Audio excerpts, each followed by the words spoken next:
Hi everybody, good morning, good afternoon. Ting paniod to na pod no. Let's have some lunch.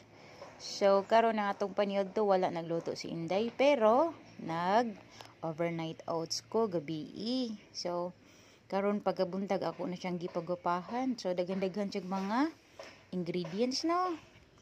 So natay peanut butter, natay kanang saging, cashew nuts, mangga, pumpkin seeds, and then raisins, and then si almond nut, and of course ang atuang gisabay sa tong overnight oats si chia seeds. Kita mo na chia seeds kanang itom-itom.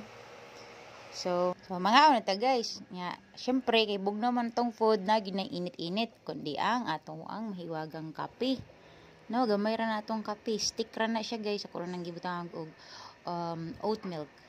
And also guys, overnight oats ang atong ibutangan na kay milk, pero depende yun sa klase sa inyong milk. Ako kay oat milk na ako.